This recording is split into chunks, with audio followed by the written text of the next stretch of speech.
where that there Cosby convenience store is right there on the right? Yeah. I guess that's Cosby. Right there, the Chevrolet garage is right there. Oh. See, that used to be a mobile station right above it, and then the Chevrolet garage. And then the diner down back, I think it's still operating and things, yeah. It was a small garage, but... Were you also a mechanic in Florida then? No, I got, well, I had at least a couple stations. I had 2 gas stations and things, and I didn't want to do that, so I went into caretaking for orange groves, and I bought the equipment, and I went into that, and a guy come along and offered me a price, and I said, it's yours.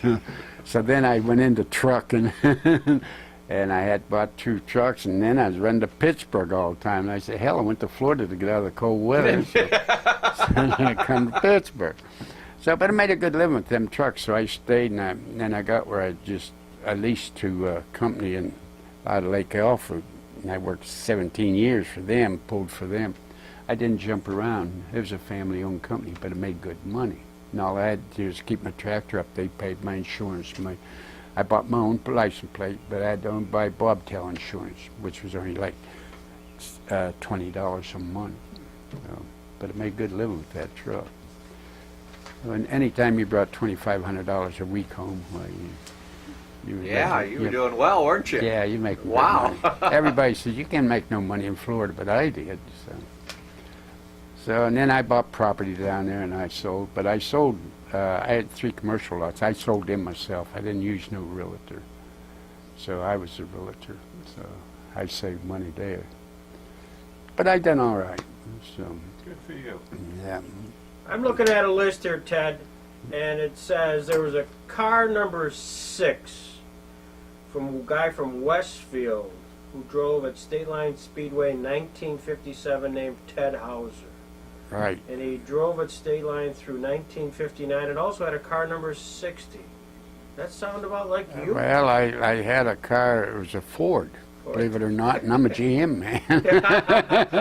And yes, I ran with Emery Mann and those guys from the State Line, right. Whether you know Emery Mann or anybody.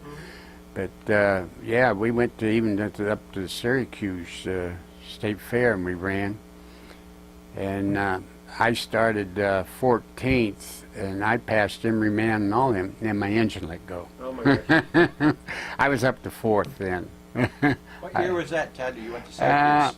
When I went to Texas? Syracuse. Oh, Syracuse, let's see, that was 55. I was going to say it had to be probably 57, 58, right around that area, because we went up there. And then I ran at the State Line over there with the other ones. The other car number was number 3. Ah. It was called Big 3 because there was 3 of us in on the car. Duke Bill Sana, my cousin Bud, and me. But I was the driver. Mm-hmm. But we never had to take money out of our own pocket to maintain our car. I always made enough to maintain the car. Was racing in your blood, Ted? Was that something you grew up as a kid? I grew up with a kid, you know, being on a dirt road and things, you know how kids are. We would race, or you get out there, and yeah, and I enjoyed it. So I went into it. I'll tell you the story in the first one. This is good now. I didn't know nothing about racing, and when I got it, it was a '33 Ford Coupe.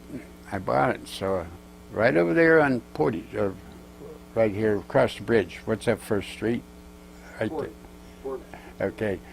Anyway, I lived over there, and we got that car, chopped the fenders all off and everything, and I took the wheels off. I said, hell, you don't need no brakes. I threw the brake shoes away. So I went up to, on the other side of Dunkirk out there, I can't remember the name of the racetrack, but I went up there and I was doing good with it, but I was just learning to drive. So a guy over town, I can't think of his name, had the Kindle station. Oh, Floyd Thomas. Floyd Thomas, he says, can I drive your car for you? And I says, yeah, go ahead. He come in and he ran it good. He says, holy hell. He said, no brakes in that. I said, no. I took them out and threw them away. He said, no, you need brakes on the track. So well, I took it back and I put brakes on the thing. So that was just during the learning process. Yeah. So we had a good time. At So. some point, you actually start racing at a track. What was your first track experience? Up here at Coon Road. Okay. Yeah, Coon Road. I won a lot of races in my life. I won 11 features one time in a row before I lost one. My word. Then the reason I lost it, I had a friend, and Ford had a glass bowl. I didn't know, you're probably not familiar, on the fuel pump. And he took that off and cleaned it, and I always kept a old radiator hose fit up over that to keep from breaking. Stone fly and hit the there. He cleaned it for me, and he didn't put the rubber back on. I was leading the race, and a stone flew and hit that bowl, broke it, and I lost the race. So that was Arcturus had done that. A little booted. Yeah, yeah, right. So we had a good time. So most of these races were at Coon Road. Is that? No, I raced all over. I went to Erie Speedway. I went to Arkwright. Where else? I went up into Canada. I can't remember the name. Went there, and they put me over the fence up there because I was out in the outside, and I was passing them on the outside, and they didn't like it. So, and then I raced Sherman, and them guys didn't like me. There was three of them started it. They rolled me clear down. One hit me and rolled it. Now, it was the last race of the year. I'll never forget that. And they ganged up on me, and they rolled it. And then after it was on its top, one of them kept hitting it. Oh, we got in an awful squabble that night. I even pushed the sheriff down. He came up there and he grabbed a hold of me, and I told him, I said, don't do that. I said, I didn't start this thing. I said, but I'm going to get into the middle of it. Yeah. And so he grabbed me, and I pushed him down. But he didn't do nothing. I knew all the sheriffs back then because I used to take care of their cars when I worked for the Chevrolet garage and things. So why would these guys be mad at you? Just you had so much success? Yeah, and the funny part was, we just changed it. They thought we built the engine. We didn't build the engine. We played with the gear ratio in the back. That's where we come in, our power. And I was running high gear, and I just going, just passing these guys you wouldn't believe. And they didn't like it, and they thought I had a big engine. I didn't. Hell, it was a worn-out engine. It wasn't the engine, it was the gear ratio that gave it to me.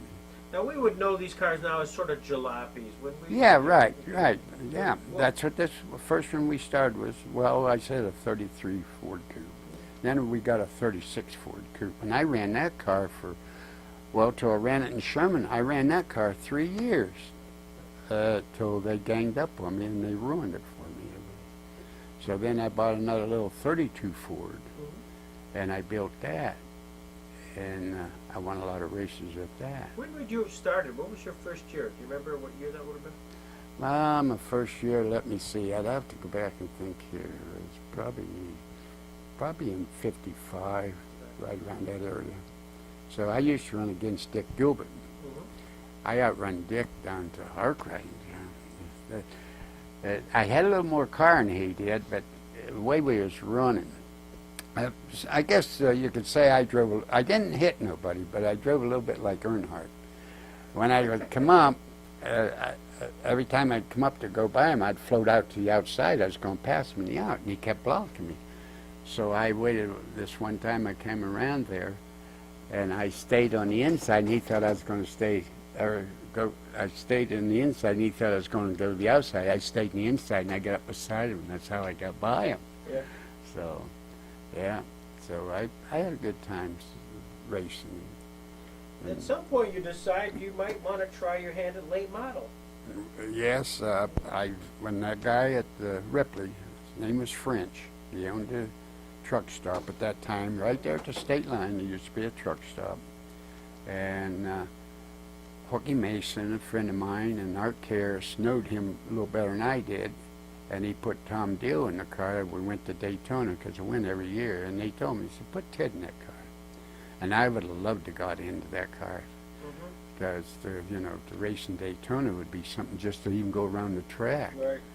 So, but he put Tom Deal in, and Tom was all right, but he wasn't the driver to my qualifications what I was, I was. So, So I had a lot of friends, you know, too. So, but Whitehead and us all, we all got along here.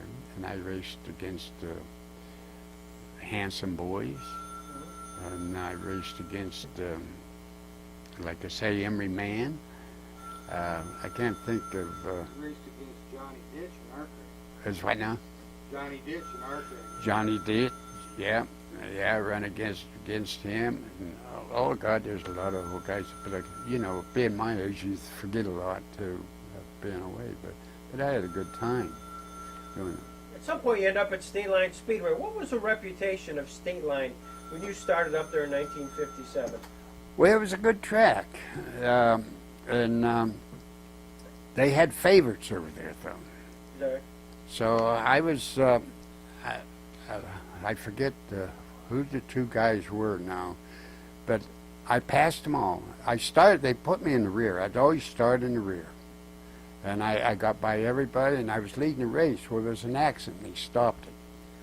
So the flagman put me back to third, and I was mad. I said, no. I said, I am first. He said, no, you're not first, you're third. I said, okay. And I had a helmet. It was 3 pieces. I threw it in the ground, it come apart.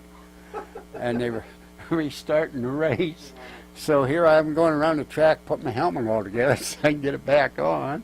And so I went back to third, so I got to get in the second place car. I pushed him 1 lap, clear around the track, and then when I pulled out and I passed him, I come around to the flagman, and I went like that. I'm number 2. So I caught up to the first place guy, and I done the same thing to him. I got right against him, I pushed him around the track, and then I pulled out and passed him, and I come around to the flagman, and I held up my finger. I'm number 1 now. And I won that race. And them guys were mad, but they were favorites. They were there, and that's why they done that. Who were the big dogs then? Were Dean Layfield, Yeah. Squirt Johns? What were the who? Yeah, Squirt Johns. I ran against Squirt. Squirt Johns was a good driver. Right. It took a lot to get by Squirt Johns. Yeah. So What was unique about Squirt? Why did he? We heard he sort of run in the inside. Was that the difficulty? you'd run wherever. It's almost like it was today, where your car would get the best bite coming out of the corner. Right. But mostly over there at the state line, it was mostly who could hold down on the inside, because the cars, you know, you get the better traction and things, Right. because more packed down. Because you wouldn't believe it, on that there dirt track, the tires would actually squeal. That's how hard it would get out Right. there. It's like you was on asphalt. So, but you're spinning all the way around them corners. The wheels never start turning. But then, I forget what year it was, my uncle built a car, and he asked me if I'd drive for him. I said, yeah, Uncle Sam. And I was over State Line. Well, I got hit in the back, and the car caught on fire. Man, I come bailing out of that car, and I went around the pit to see if somebody would give me a ride. I wasn't scared. So I couldn't get a ride, but we took that engine out of that car and went back next year. And I don't know where you knew Murray Price, or not Murray Price, but guy that had the old garage over here. Oh, Dayton Pierce. Dayton Pierce, yeah. his son would drive. They took a 40 Ford Coupe and they built the engine. I mean, and Skip Gunlock worked for them. And so I worked with Skip at the Chevy Garage, and I told Skip, and there was a championship race. I said, I'm going to win that race tonight. He said, no, that's ours. Now, we're running a stock engine. I know they had a build-up engine. So we went over there, and sure enough, and lo and behold, I won the championship. And then they wanted to fight that night, and I had a bunch of guys that ganged up me at Sherman. It was my friends then. They come over and they said, Ted, if you need any help, says, we're here to help you. I said, I won't need no help. so it was a good time. We just... When you were a racer, what was your reputation as a kind of driver? You know what they called me on the top of my car, what they put? He probably remembers. Timid Ted. Timid. Timid Ted. I don't recall Yeah, right on the top. I don't even who gave me that handle. I think it was Matty Matthews, the announcer. I think he was the one that gave me the handle. Track? That was up at the Coon Road to start. Still at Yeah, Coon Road. yeah. What was the announcer's name? Matty Matthews, young Matthews. Yeah, Matty. Matty or Dick? What was? Was it Matty or Dick Matthews? Dick, man, I'm sorry, it was Dick, but it was Maddie's brother. He liked to nickname everybody. Yeah, right, yeah. Tim and Ted. It doesn't sound like you were so timid, though. No, but you know, I never hit nobody. I would never push nobody. Right. So, and like down at Arkwright one time, Dale Kincaid, now I don't know why, you always reversed your rims. We made our own rims, put the valve stem on the inside. Well, we got a hold of one and I didn't realize we didn't do that. And they put it on the right front. Well, lo and behold, Dale Kincaid, him and I got together, his bumper got inside there and I cut my valve stem off. I was passing him. And I told him, I said, Dale, he was always grinning. I said, you don't pick on hometown people, pick on people outside of town. And he was just a laugh. We had a good They time. didn't call him the cowboy for nothing. That's right, he was a cowboy. He had the cowboy Dale Yeah, Kincaid, Wild Bill Hand. but Dick and I was good friends. So, Well, Randy Anderson has a sort of a photo album of some drivers. I know after 50, 60 years, it's hard to remember, but maybe there's a name or somebody you might have a story about that might be fun.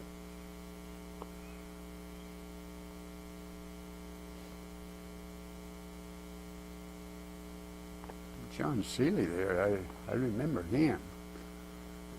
But I don't remember where he is from. From Jamestown.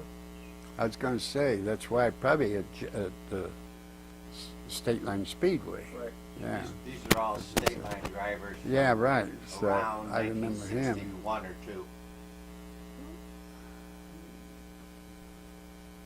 And John Bailey.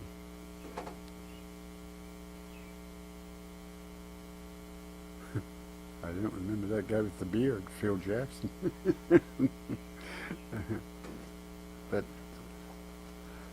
But I don't remember too much of these guys though, really. But I probably did. I probably ran against them. You must remember the flying farmer, Johnny Whitehead. Yeah, Johnny Whitehead, he is from Sherman. Yeah, I could outrun Johnny.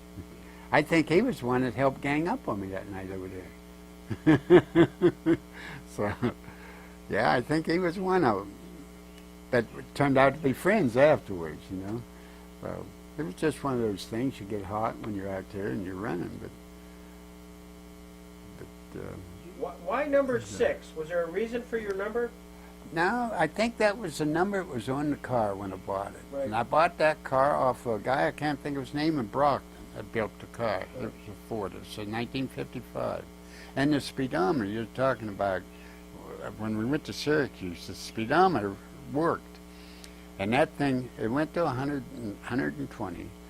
That thing would bury that speedometer going down that black stretch. So I don't know how right the speedometer was, but we got. And then they had like a wall there, and that noise was so great.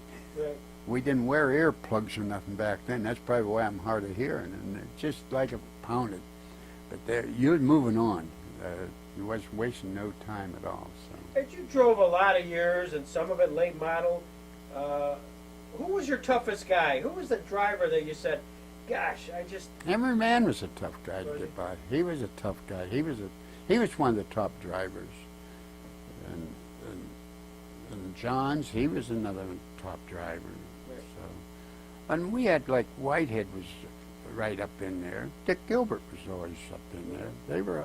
Dick was, I would say, running the dirt tracks and things. Dick was one of the hardest guys to get by there was. Because Dick wouldn't budge an inch. Right. Yeah, so.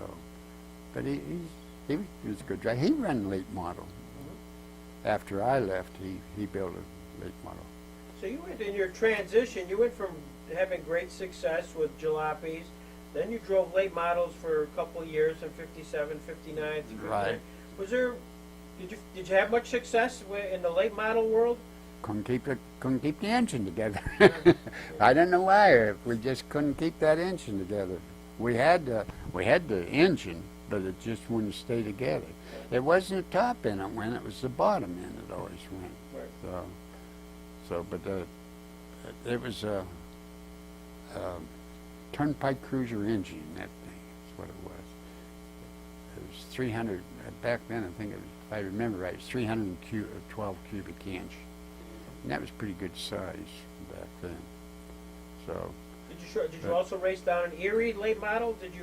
no, No, I run Erie Stadium up there. Right. I guess it was a stadium. And it was dirt track. And them guys didn't like me either because they put me up the wall. See, you had too much success with the jalopy, yeah. Yeah, right. They put me on the wall. But as far as late model, at some point you decide, I'm not going to. Did you continue on doing? Well, it got, you know, as you went over the years, that expense got. Right. And if you ain't making the car isn't making the money to keep the expense up, you know, then there's something wrong. Right. So that's why we seen the writing on the wall. We wasn't keeping it up, so we got out of it. And that's why I was trying to get a ride in Daytona. But I never had no success because being in this area, they didn't know us back then because it was just getting off the ground down that way too. So we had a good time doing it. But I went down there all the time. Then we went into Dragon. Oh, really? Oh yeah, I had a 57 Chevy. I dragged.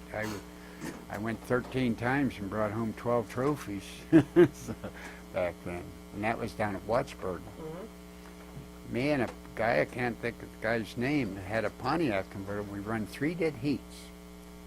Back then, you couldn't take your fan blades off, and you couldn't unplug your alternator because that there give you more horsepower if it wasn't working. So we come back and they raised her hood at the 3rd time, and he had his fan blades off, he had his air cleaner off, and they made him put his fan blades on, his air cleaners on, and I beat him 3 car lengths. Okay. That's how much difference they made by making them put it on there. So, yeah, I enjoyed it, and as I said, the 3 of us kept the cars going. My cousin and Duke and I, we done all of our own work. But a lot of people thought we built the engines. We didn't build the engine. We worked in the gear ratio. And then I worked on size of tires. I would use small tires. I had like back then we had like little 550s tires, and then I could run a higher gear. But I mean, on the transmission, you'd run the higher gear, and that's what I was doing over Sherman. We were really testing what we were doing that night, and we come to find out that the gear ratio was more important than the engine. But the engines they got today, I couldn't afford them. So, What was your highlight? You just sit back here, Ted. Here we are in 2010, and you kind of close your eyes and say, you know, that was probably one of the best wins I had. What would it be? I think that one at the state line was one of the best ones when Skip was picking on me that day about them. And I beat Johnny Whitehead and all them was over there that night. And I outran them all. I just outran them all. And so that I would say that was one of my best ones. Right. Yeah, This was a heat race, or was it a? that was dirt. No, but was it a heat race, or was No, it? that was the feature. Feature race. That was the main one. No That's the one that won the champion. No kidding. Yeah. What class of cars was that? Well, they were just they'd say it was just like the jalopies or whatever you want to call. But there was no late models. This was a 46 Ford. we That was was running. the 14 car, the little Buddha car? Blue little Buddha, number 14? No, this was the one I drove from Uncle. I forget what number he had on there. You won a lot of races in that 14 car. Oh, yeah, Little Buddha yeah. car.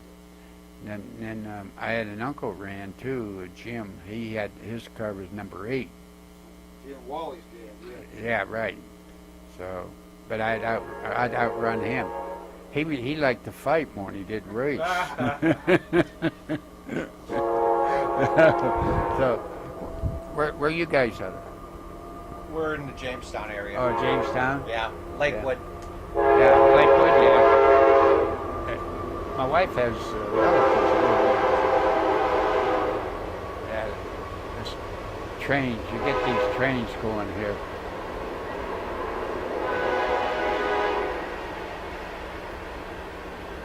What you all doing? Putting a movie together? Yeah, we're making a movie on the first 10 years of Stateline. Oh, really? 56 to 65. Yeah.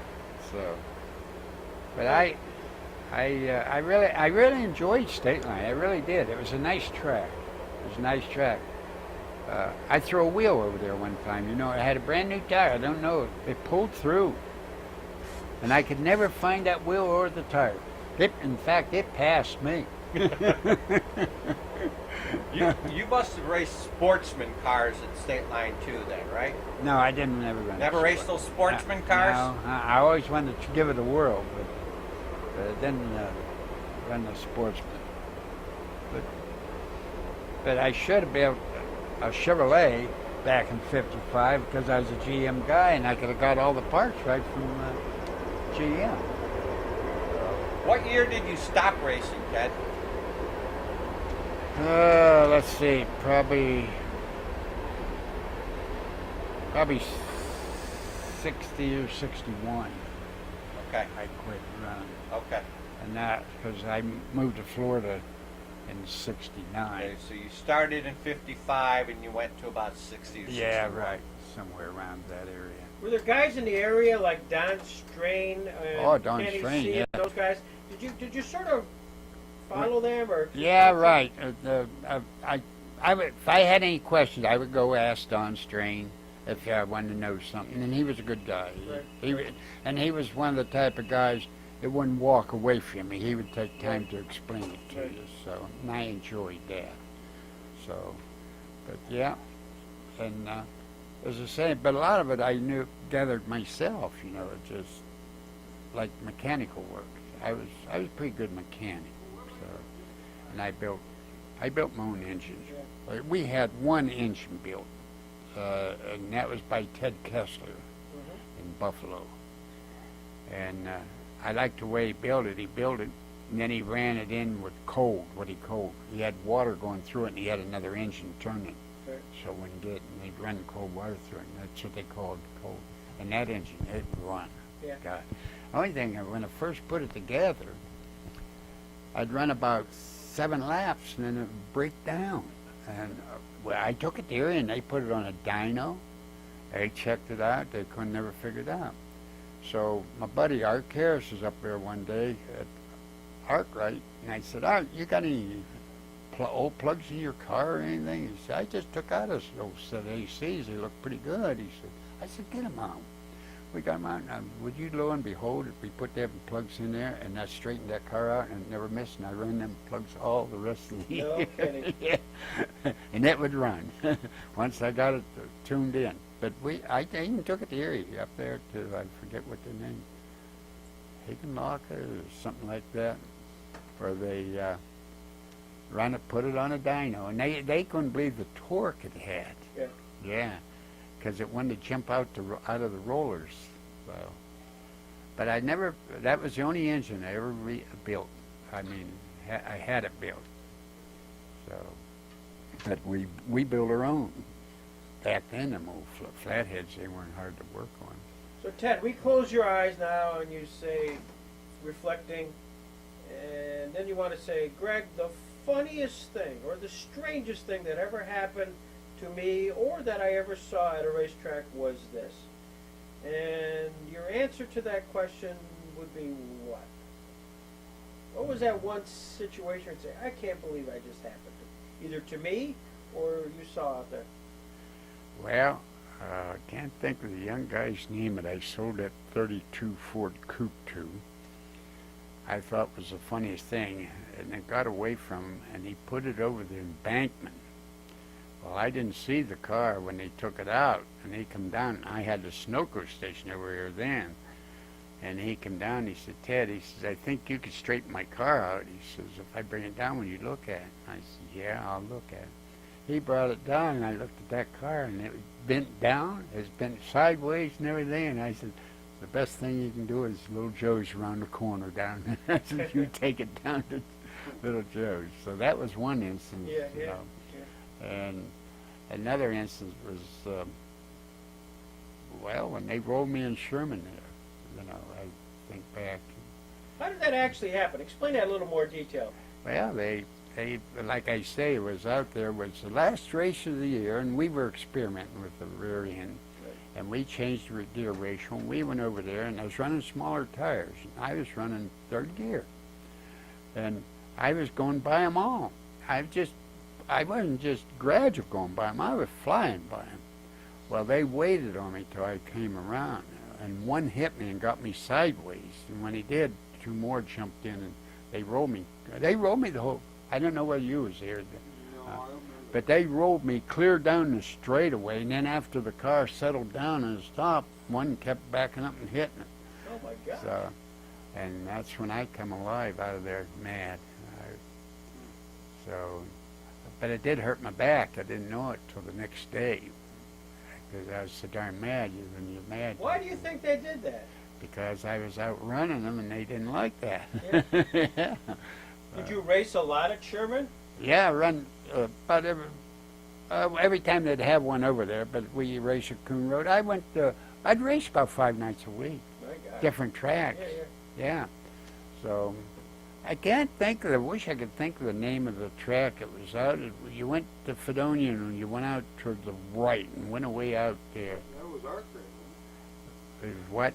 Arkwright. Arkwright was up back at Fredonia.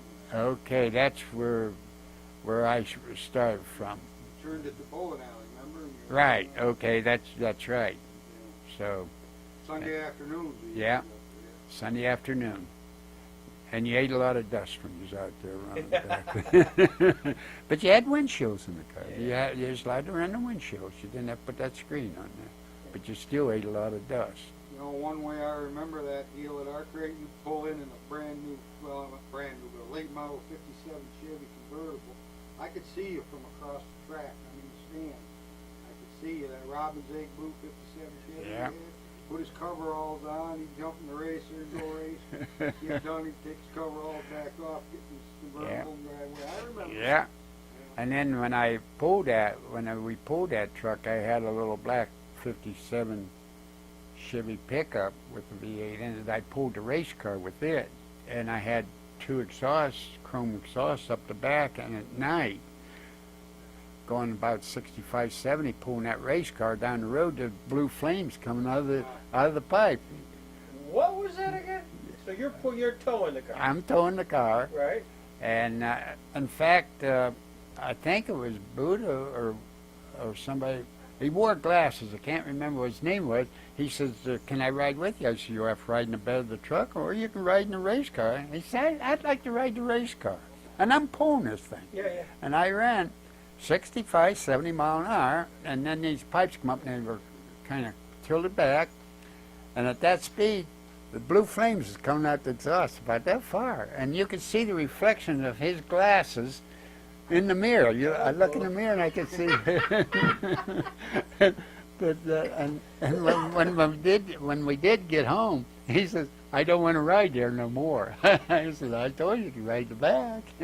So he's in the tow car. Yeah, I was pulling you. That takes a lot of nerve, doesn't it? Well, Sure that's did. so visual. Yeah, and the funny part is, like I said, you could look in the mirror in the truck, and then you could see those glasses through the windshield. My gosh, that's unbelievable. But we had a good time. So. Hey, do you have any questions of Ted? Yeah, I want you to think about that racetrack you told me you went to. It was just past Dunkirk. What did we say that was? Arkwright. Oh, Arkwright. That's the one you're talking about? Yeah, Oh, okay. yeah. I thought you were going to tell me about the other one out there that I've been trying to find out about. It was called like Meadows Motordrome or something like that. Where was that located? I'm not sure. Somewhere in the Dunkirk area. Yeah, There was also one out there called West Sheridan. There was Speedway. one right there above Dunkirk and Fredonia, but then there was another now further. I can't remember the name of it, but we went out there quite a long ways. There was one in North Collins. I remember going there. Yeah, that's called Johnny's. Yeah. Jack Nosbish had a place. Oh, yeah? If you remember where his garage was, he had I know a Jack. track there called West Sheridan. It only lasted about 1 year. Stone Quarry Road in Fredonia. Did- Where his junkyard was in the garage?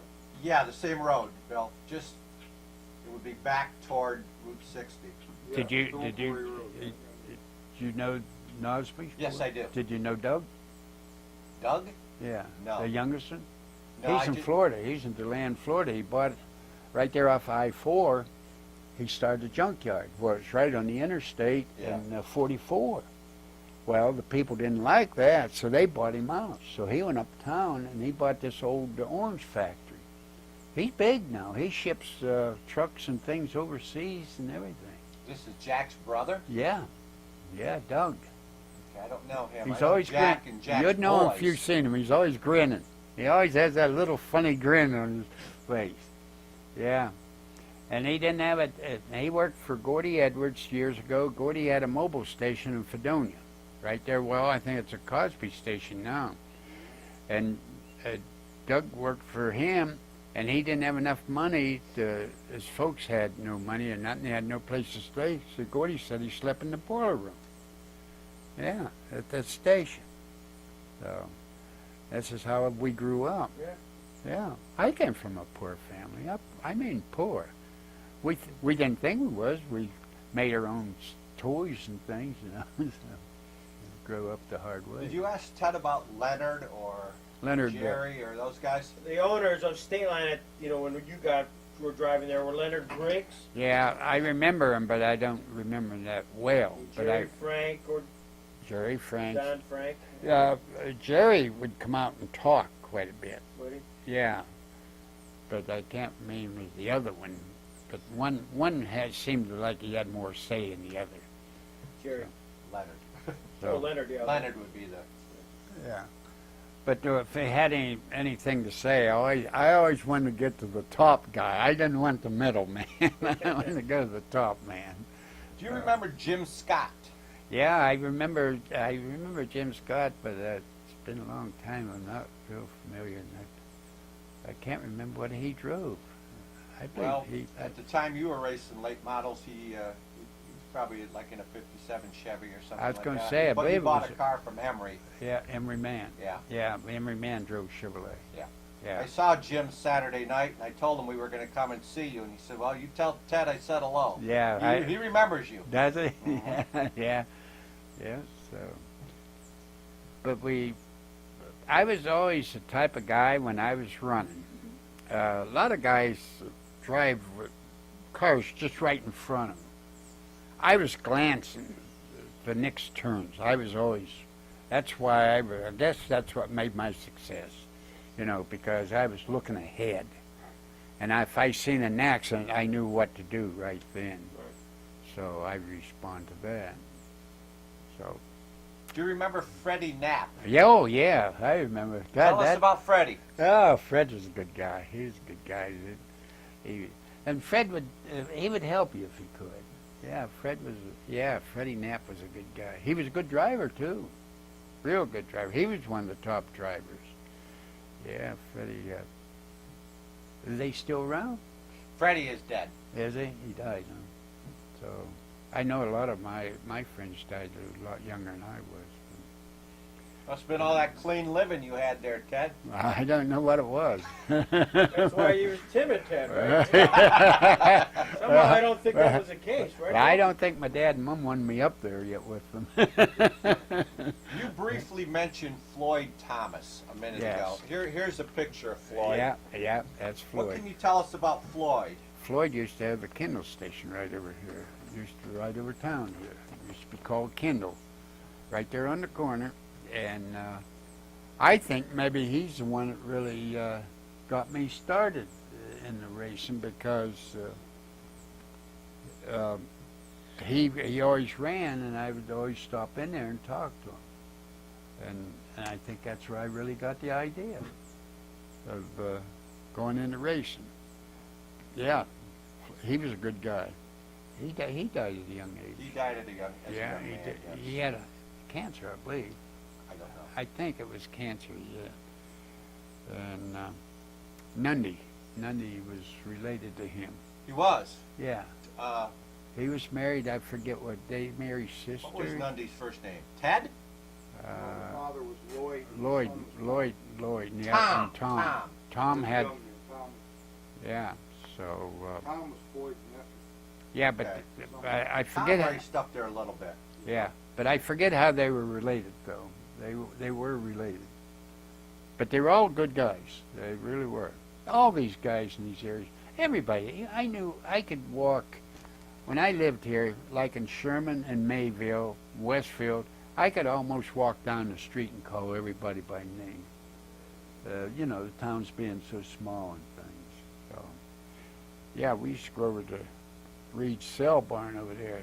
Boy, them guys, the Reeds that had the cell barn over there in Halloween night, they took the manure spreader, loaded up and went right through town. Oh, if you don't think that was a mess. And their dad was on them, and they had to clean the whole town. No kidding. Yeah. Oh, there's a wild bunch. Yeah, so, but yeah, but Floyd, yeah, he was a good guy. He was the one that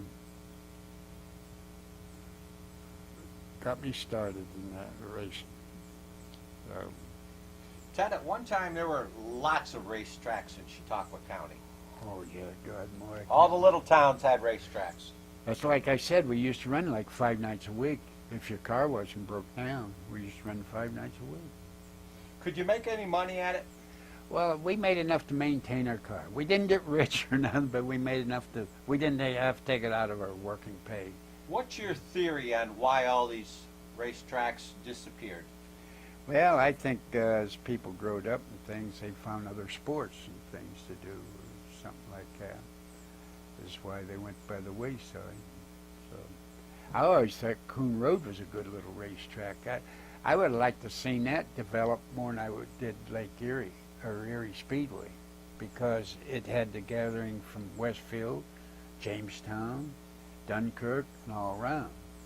Well, Erie, because you look at all these other places on the other side of Silver Creek or up towards Buffalo, it wouldn't draw all them people. But I think that would have made a good spot right up there. So we went up by there the other day. I didn't even recognize the place. You know, it's growing up. Right. So, Did you get out of your car and walk back in no, there? I didn't walk back in there. I wish I They keep would. it mowed. Oh, did it? You can go back in there and actually walk Yeah. around it and still Yeah. recognize where the track was. But I could remember when I'd start, a lot of people didn't know how I'd done it. See, you could pass on the outside, even if you're in the rear, if you didn't pass on the inside. As long as you passed on the outside, it was legal. Well, these guys, they were starting you so slow. I would be in first gear, and then I'd shift. And then that's where I'd get the jump on. I might pass before I get to the first turn. I might pass 6 cars. So, and I'd get the jump on them that way. So that's why I was always went to the outside, because then you didn't get penalized if you passed on the inside before you went like, well, it's just like NASCAR when you went to the back. So, yeah. So, yeah. Well, this has been great, Ted. It's a bonus for us to Is it? have a Well, chance to meet you. Yeah, same here, and I'm glad maybe I helped you a little bit. You did. And I'd like to see some of these guys. Well, if you're still around on September 26th, Jim you Scott, can see most of them. I was trying to think. I think I remember him, but there was one boy that drove a '38 Chevy Coupe, and I'll be damned, he could fly by us all. Ryan Blackman?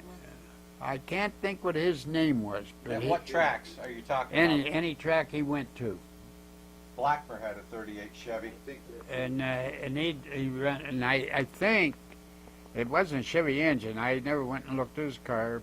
I was never a guy to protest anybody, and I think he had a GMC engine in it, probably a 302, and that thing, as long as if you kept him on the inside, he couldn't get you. But if he got to that outside, look out, he's coming. He could throw rooster tails with that car. Our Fords wouldn't do that. So, but it had the torque. But he was a good driver too. So. What was his name? You said? Ron Blackmer. That rings a bell. And his dad always came with him. It would actually be his Father-in-law. father-in-law. Well, I always thought it was his father. Father-in-law. Yeah, yeah, always was with him. Yeah. Always came with him. In fact, he kind of looked the car over. Yeah, And he was the builder of the car, yeah. the father-in-law. I'd say he kind of looked the car over. Yeah, I remember that. See, you're bringing some memories back to me. As I say, when you're away so darn long, you forget a lot of stuff. So I even ran down to Wattsburg Fair down there. Really? I Yeah. didn't know that. Yeah, they had a race down there a couple times. I ran down there. Hmm. Done all right down there. So, Lamacusa, Sammy, I remember him too. I was thinking they had a garage. They did. Yeah, see, It was a Dodge garage in Jamestown. yeah, let's see, it's coming back He a was little the bit. service manager down there. Yeah, so I get to thinking here a little Yeah, bit. exactly. Yeah, right. So, There's Freddie Knapp right there. yeah, right here, yeah. Yeah, he always had a grin on his face. Freddie did. He was a good guy. Yeah. So, but I'll tell you what, there was some dirty drivers out there. Oh, is that right? Yeah, back then there was a few dirty ones, but Anybody you care to name? no. Let me ask a name then.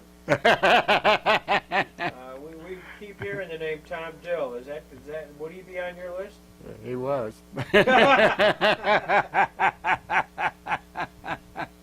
What would he do unique? We must tell you that. First of all, I'll give you the background before you answer.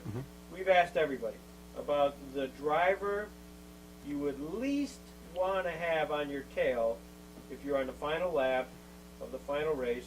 The guy you wouldn't want to have there, and virtually everybody. Who would you think? Tom Dill would be one because he'd give you a little push. That's the answer we get all the time. Every one of them. Is that right? Oh, yeah. Yeah. And everybody says Tom would pass, push you, get you around you, Yeah. and then smile. Yeah, right. Then laugh. But then he'll come up and talk to you. What? Back in, it's safe. But my uncle, he probably raced against a lot of these guys too. But if you pushed him, he'd push you when you come in the pits. Really? Oh, yeah. Oh, God. He'd fight. I was never a fighter. I always liked to race, you know, and Who was your uncle again? Jim. Jim. That was Wally's dad. Okay. Yeah. So, Wally run late model. I don't know what year he run late model. He had a pretty good car, I guess. Yeah. I never did see him drive. Yeah. So you from Jamestown too? Jamestown, yeah. Yeah. Yeah, I know. Years ago, I know Jamestown real well. So, yeah, I still fool with old vehicles. I had 14. I'm selling some now. I had 14 Corvairs, believe it or not. My gosh. Yeah, I got one left, a convertible. I'm going to keep it. My wife said that's hers. So. Yeah. Yeah, I just sold 2 Chevelle Super Sports, 68 to 69, 396 4-speeds. You talk about running, those cars run. Yeah. Yeah, that's my hobby. Yeah. I just called Erie on a part for a 1950 truck, Hydrovac. It's a 2-ton, it's a 6500 series. It's only got 25,000 miles. It's not rusted through, or nothing. It's got a little surface rust in there. I'm going to want to get that to Florida so I can get it done. But this is a hobby. I mean, cars is my hobby. Yeah. So, but I got a 50 Chevy Coupe, it's only got 31,000 miles on it. I have a friend down there, he said, that's the kind of cars we like to get to chop up. He said, make dragsters out of it. I said, not this one, not. Yeah. It's all original. It's got the original interior and everything. I bought it off as a school teacher. So, yeah. I looking at that Ed Young. I'm trying to remember him. I remember his face a little bit. You know, as you get older, you lose. And Bud Gardner. Look at them old type of helmets we used to wear. Yep. guys. Yeah, there's Tom Deal right there. So, yeah, I wouldn't say I was the best driver, but I was never a dirty driver, never. I mean, if it was an accident, you couldn't help, but I wouldn't go out deliberately, hit anybody or anything like that. Didn't believe it, and I didn't want to. You always run good when I Yeah. watched. Boone Road, our great. Yeah, I was never type. I always wanted to get by you. Right. Yeah, that was a challenge for me, Yep. to get by. So, Well, this is great. We thank you for your time. Thanks to Yeah. Bill for connecting us all together. I appreciate it. So, yeah, well, I hope we make good of this thing. Well, we will. We're having a lot of fun doing interviews, and it's just worked out very, very well. Right. So So, now we can add Ted Hauser to the list. I wish I could tell you more, you know, but Well, you gave us some good little nuggets here. yeah, right. Well, I hope I help a little. When do you head back? Probably, I don't know. I got one more spray to put in. I don't like my brother to be down in the field by himself because it's so easy to get hurt. Last week, my cousin was spraying, and I just happened to drive in. Bud, you probably know Bud. Oh, yeah. I was up there, and I just happened to drive in, and he was going down a row spraying, and I was waiting for him to come back up, and he come back up, and I looked, I said, hell, he ain't spraying, he must be out of material. He was, and he had a glove over his hand. He said, take me to the emergency room right now. He said, I just took the end of my finger off. I said, holy Lord. How in the world did you do that spring grapes? Well, I don't know how he had the rope. His mower, or his sprayer, he's got a trip rope. Oh, It runs rope, back, yeah, I know. and then he had the rope too long, got under the wheel, and where he had his hand, I don't know, but it never tore that glove or nothing, but it took his finger off right across there like I that. sprayed a lot of years with a trip rope like that. So I took him down never there. thought that. Yeah. Mine, I got one that's a 3-point hitch, and you just reach back, and he's right behind you, and turn the levers. You don't have to, no rope, no nut. So, and that's how easy it is to get hurt, you know, so. And that's why I like to be around. I said, I don't get down where, like my one brother mows and things, I said, always should be 2 guys around, because you never know. So, but I'm a firm believer in that. So do you think you might be around towards the end of September? I don't believe I will be. I will be around, I hope. But I'll probably be in Texas or Florida. That's our big event, is September 26th Is that right? Where's this occur in at? Jamestown. Jamestown? You can ride down with Bill. Bill will be there. Yeah. If I'm not picking grapes, the grapes are gonna be early this year, so I might get stuck hauling grapes, we'll see. Where's this going to be held at in Jamestown? In a theater down in Jamestown. It'll be a world premiere of this Uh-huh. movie of the history of So, first 10 years. yeah. What was that there hot dog place there in Jamestown? Johnny's. It's on the hill. I remember it was on the hill. It was on the right side of the street, if I remember. Johnny's Hot Dogs. Yeah, I used to go over there, and he made good hot dogs. Still alive. Is that right? Yeah, they're still making dogs. They were. And I know, though, I'll tell you, another guy that I used to know is old man Frost that made Jack Frost donuts. He had 3 of them. One was in Erie, and one was in Dunkirk, and I don't forget where the other one was. When I had my garage in Mayville, after the Chevrolet garage sold out, I had a whole stack of tires by the door, in between the 2 doors where they opened up. And he had a little boy with him, and he sat on them tires. I said, why don't you go over and go and sit in the desk in a chair? I said, them tires are dirty. He said, no, he said, I'm all right. He's just like an ordinary guy. And then he was walking around, and I said, boy, that's a nice little grandson you got. And he was old, you know. He said, grandson, hell, that's my boy. I said, holy hell. I never heard the last of from my men that day. I employed 5 guys over there after the Chili garage sold out. It was in the garage in Mayville. Really? Oh, shit, I had more work than I could handle. Everybody knew me. And I done good work.